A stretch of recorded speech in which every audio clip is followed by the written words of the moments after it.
कि ये विषय आज का नहीं है। ये विषय जो है वो 2013 से चला हुआ है। 2013 में ऑनरेबल सुप्रीम कोर्ट ने ये निर्देश दिए थे कि town vending committees municipal corporations में, म्यूनिसिपल कमिटीज में बननी चाहिए। और 2016 में 2016 में हिमाचल प्रदेश में जो है वो इस एक्ट को बनाया गया, जिसमें टाउन वेंडिंग कमिटीज बनाने का निर्णय सरकार ने 2016 में लिया था, मगर उसको काफी समय तक वो जो है एक्टिवेट नहीं हो पाया था। 2023 में 2023 में उस समय के जो चीफ जस्टिस थे हिमाचल प्रदेश हाई कोर्ट के, उन्होंने पीआईएल के माध्यम पे डायरेक्टिव दिए हिमाचल प्रदेश सरकार को कि इमीडिएटली टाउन वेंडिंग कमिटीज जो है उनको कॉन्स्टिट्यूट किया जाए, ताकि जितने भी स्ट्रीट वेंडर्स हैं प्रदेश के अंदर उनको बैठने के लिए डेजिग्नेटेड स्पॉट जो है वो उपलब्ध होना चाहिए। और हमने इस विषय को आगे ले जाने का कार्य किया। जो हमने बैठक करी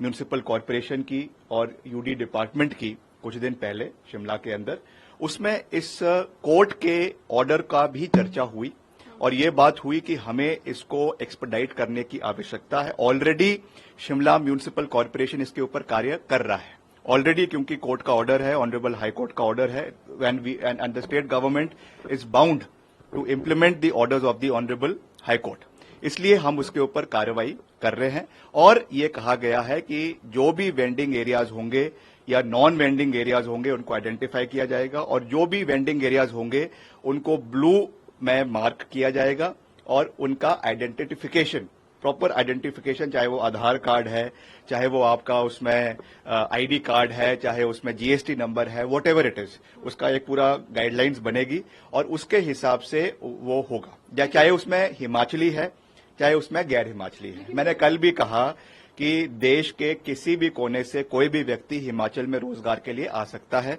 और हिमाचली भी किसी भी इलाके में रोजगार के लिए जा सकता है, मगर हमने ये कहा कि हम उसमें जो प्रदेश के लोगों के कंसर्न्स है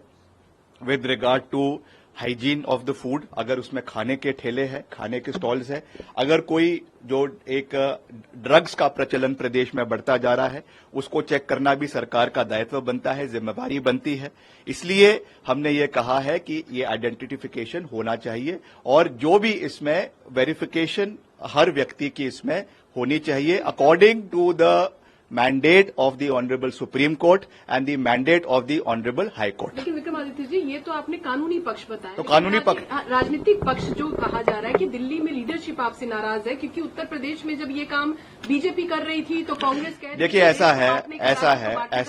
ऐसा है, ये मीडिया वालों की प्रचलन है कि कोई नाराज है। मेरा नंबर सबके पास है, अगर नाराज होते तो हमें इसके बारे में जानकारी होती, हमें तो इसके बारे में कोई जानकारी नहीं है। और कल हमारे जो इंचार्ज है हिमाचल प्रदेश के राजीव शुक्ला जी, उन्होंने भी कहा है, उन्होंने हमारी बात को रखा है कि हमारा इसके पीछे क्या तात्पर्य था और इसको किसी राज्य से जोड़ना जो है वो औचित्य नहीं है। It should not be seen in political light, it should not be seen in जो है इसको जिस राजनीतिक रंग देने की कोशिश करी जा रही है वो नहीं होना चाहिए। मगर ये जरूर है कि हिमाचल प्रदेश में जो कंसर्न्स प्रदेश के लोगों के हैं उसकी पैरवी करना ये हमारा दायित्व बनता है, हमारी जिम्मेवारी बनती है। And as a responsible person मैं ये कहना चाहूंगा कि इसको within the ambit of law, within the ambit of the orders of the Honorable High Court and the Supreme Court, इसको लागू करना स्टिपुलेटेड पीरियड ऑफ टाइम में जो हाई कोर्ट ने कहा है उसको सरकार आने वाले समय में, जो एक अभी बॉडी भी हमारी